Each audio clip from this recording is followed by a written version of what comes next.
Hey there, so in this image, I had to do a lot of convincing to make this shot happen. I had to convince the groom who was scared of heights, the hotel man who thought I was crazy. It was freezing cold, but it was so worth it. It's the best image from this entire wedding day, and I'm gonna show you how I did it. Hey there, I'm Katelyn. Welcome to my YouTube channel. This is a place where we love to empower photographers to build profitable and purposeful businesses while also letting you in on a little bit of the behind the scenes of our day-to-day life.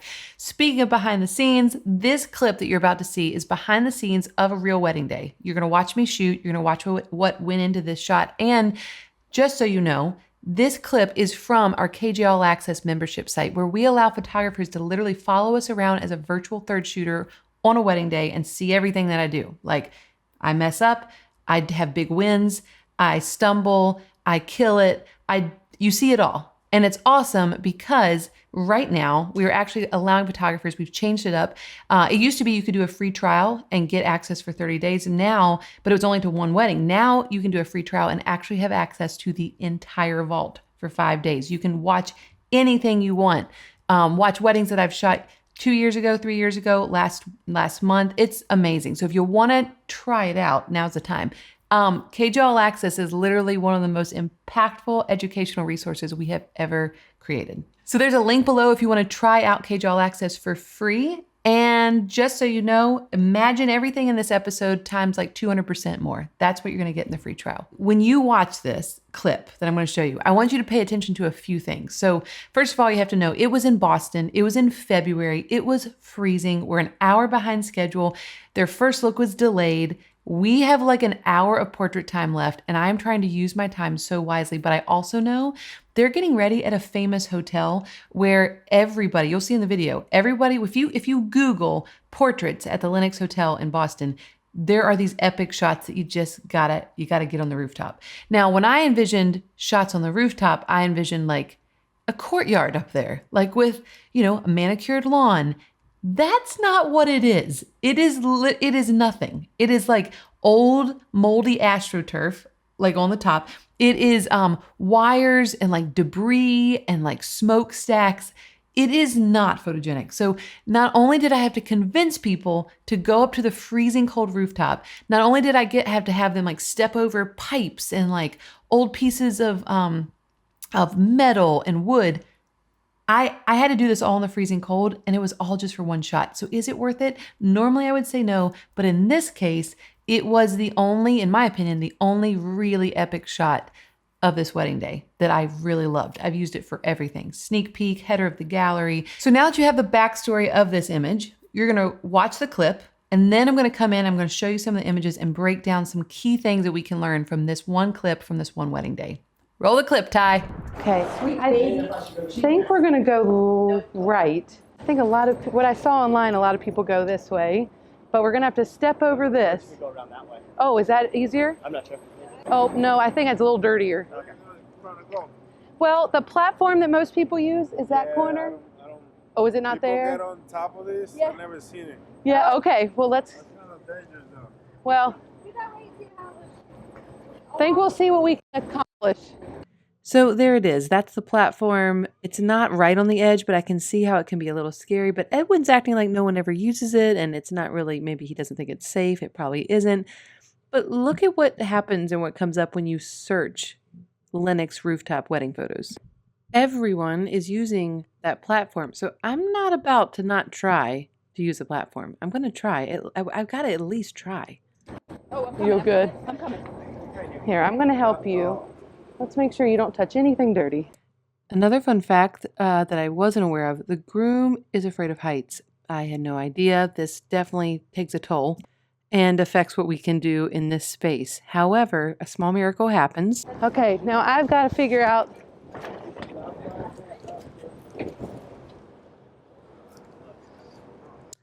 Oh, Edwin, chomping on his gum. I know he's judging me hard right now, but you know what? I don't care. They paid me $10,000. This was their request. I did the research. I'm going to try to make it happen. Also, the light was amazing. Guys, I know it's freezing, but aren't we glad we didn't do a first look out here? Oh my gosh, can you imagine? Yikes. Guys, it's going to be epic. I feel it in my bones. Guys, look at Edwin's face. He is judging me so hard right now. You just wait, Edwin. You wait and see this portrait. Yeah, it's gonna be worth it. Like Katelyn, it better be freaking worth it. Okay, so this is what we're gonna do. You're gonna face each other chest to chest. Dan, back up one little foot. You have plenty. It's okay. You got it. 1 foot, 1 foot. Okay. Dan, if you can, put one hand in your pocket. And Michael, you're gonna we're gonna need to adjust her a little bit. Her veil. We're gonna try to get her veil to fly. Dan, how you feeling? Are you okay? Okay. Okay. Here, what we'll do, arm around your bouquet underneath, Melanie. Okay. You guys are going to share a kiss, and then we'll be done. Michael, pull it back towards that way, please. Okay. Hold on 1 second, guys. I know it's blustery. Okay, y'all can share a kiss. Smiling afterwards. Oh. Guys, that was it. That was the one shot. I got one shot. The veil came out. And then Edwin informs us that the chimney's on and we're going to get smoky. Well, don't rip the dress. Look at that. Yes. Okay, question. Was that too terrifying and we should be done? Or do you want to do one more with a wide lens? It's up to you, I think. I'm okay. I'm I good. don't think. Okay, Dan's not. Okay. Yes, Dan. Good. We're So that's fine. perfect. Well, we Yes. got a good one. Yeah. Yes. Well, let me see. What's up? Okay. I might do one. Oop, oop, oop. Might do one without you standing up there. This is the smoke from the fireplace. It's gonna get all over. Oh, okay. Why don't we go down? In case the rooftop couldn't have been more of a disaster, now the chimney is attacking us. So we are going to leave this location. Can you imagine if we had done a first look up here? Can you imagine if I had not done any research and I was assuming this was an amazing location? I would have been devastated. We got one shot, and it was honestly the best portrait of the day, in my opinion. It was epic. It was beautiful. But that's all we got. One portrait.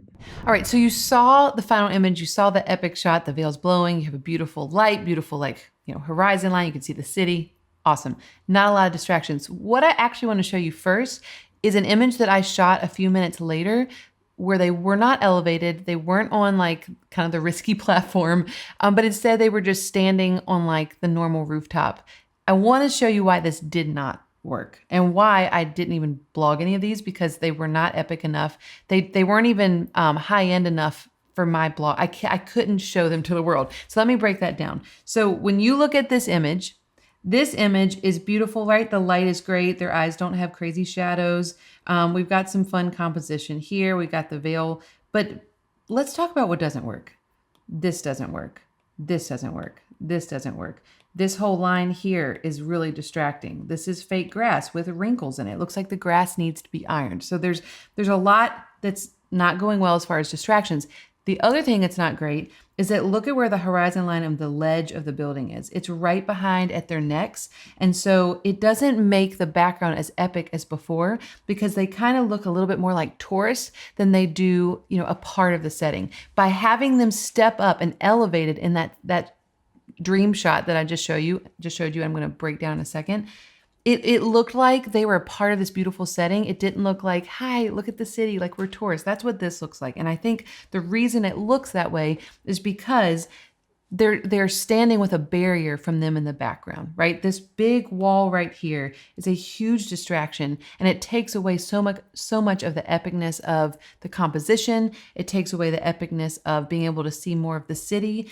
We have so much happening in this photo that it takes away from how epic it could be. Another thing that I wanted to point out is where the veil is falling. So if I take some of these things away so you can see, look at where the veil is hitting and what it's hitting up against. We have the line of the shelf behind them, the wall behind them, and the veil is curving around right on top of it. If this veil was curving up against the buildings, it would look so much more cleaner. It would look crisper. It would be set apart. It would pop off the background. But instead, the veil is hitting against something that's almost in the same plane of focus as them. So I think it's really important, if you're ever doing those veil shots, you want them to look epic. These veil shots need to be against something that's not in the same plane of focus and that has a higher compression behind the couple. So if they had been elevated up here, now that would have been 10 times more epic. And that is the reason why the final image that I'm about to show you and break down for you, that's why it worked so well. So this is the image that I love. This was the image that I took 5 seconds worth of time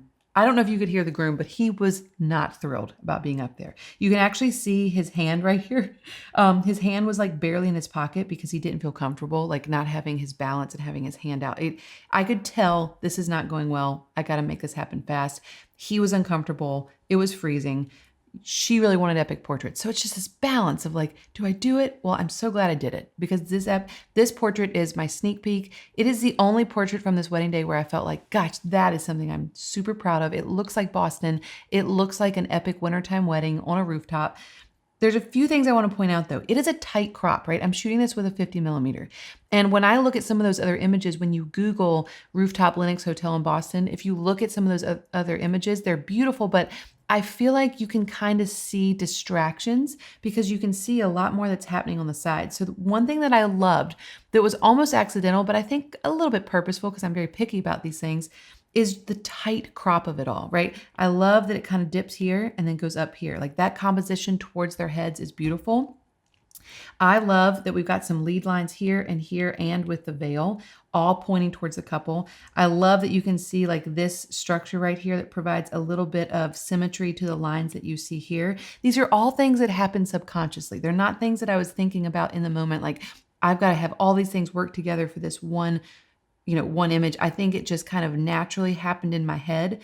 And I knew, like I had an option. I could have used a 35. And then I remember thinking to myself, no, I think the 50 millimeter would be better. And the reason the 50 millimeter is better is because of, let me get rid of some of those marks.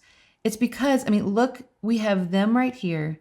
And then immediately it looks like the background is like blurry. They're just right against this beautiful canvas of bokeh. And that's what I love. I love that about the 50 millimeter. You would not get that with a 35. And I think when I see a lot of other photographers and their work, when you're shooting in the same exact location, they're thinking, oh, it's a tight space. I have to use a wider lens. And my perspective was, I'm going to back up, stand on that center block, get on the same level. That's another thing. I had to be at the same level as them. If I wasn't somewhat on the same level as them, then it's going to look like I'm shooting up and it just looks weird. So it works that like I'm at the same, almost eye level with them. It works that they are up against a wall of bokeh and you can see the city, but it looks like it looks like a painting almost in the background. And the way that you get that look is through using a higher compression lens, like a 50 versus a 35, where the buildings would not be that compressed and not filled with that much beautiful bokeh. So love that. Other thing I wanted to point out is how tight the crop is down here. Like his foot is almost too close to the edge, but I love it because let me show you this image. This is another image that I took that was not necessarily my favorite. It's not my favorite because of this entire section here, all of this, like just not great. I don't love it as well because I think this actually may have even been taken before I had Michael adjust her a little bit. I'll have to look back, but like there's something about the placement here that doesn't add up. Like she needs to come to me a little bit more so that it was like truly straight on. Them being actually straight on to me in that other image is what makes it look more epic and what makes the composition more impactful. So I'm going to go back to that and show you the difference. All right, so she twisted a little bit so they're more straight on towards me. We've got her dress coming more to angle that matches the veil. That's something really key to pay attention to. I think a lot of people miss that. Like if the dress is flowing at the same angle as the veil, it makes just an extra epic like swoosh towards the focal point. The other thing is just cropping out all those distractions down there. Yes, his foot is really close to the edge. Yes, you might say like, well, what if you're printing and you have issues? Well, if you're printing this at an 8x10, then you're going to crop in this way. If you're printing this and you're worried about it, rolling over the side of a canvas, then do the sides of a canvas where they're stretched and you don't wrap under. Like there's so many options. I am not worried about his feet. I'm more worried about composition here. So the composition adjustments that I made were totally worth it. I look at this image and I think it was a split-second decision. We made it happen and it ended up being my favorite shot of the day. It makes me realize, gosh, it is so worth it to take the risk. It's worth it sometimes to push people a little bit. Now, I couldn't keep him up there, right? Like we could have done other things. I could have shot with a wide lens. I could have done different poses up here. I'm glad we got what we got. I wish we had another shot where they weren't kissing because some people don't like the way they look when they kiss, but it is what it is. And I'm glad we did it. So, yeah, I hope you love this behind the image. This was fun for me because it's cool to look back and be like, what micro adjustments made the most impactful results. There's a lot of little tweaks, a lot of little decisions, a lot of compositional changes that made this image as beautiful as it is. And I think sometimes we just see like, oh, we need a good background. We need good light. You need those things, but you also have to be aware of how your eyes are adjusting to the focal point of an image. That's what makes images look like, wow, that's beautiful, versus images that are like, oh, that's pretty. I think compositional changes are so impactful. I could do a whole course about composition, but I don't know if anyone would want that. Anyway, I'm getting off topic. Before you go, if you have never seen a photographer work in real life, like I'm not saying a course, I'm saying real life, real wedding days, real engagement sessions, real situations, sign up for the free trial, try it for 5 days and see if you like it. You could watch me shoot this entire wedding. Most of this wedding was done with flash, portraits done with flash, family formals, ceremony done with flash. If you struggle with this stuff, watch it, learn from it for free. There's a link below. We'd love to have you engage All Access. Thanks for watching. Like and subscribe so you don't miss other parts of this series. I love doing this stuff. I will see you next time. Bye. Bye. Bye.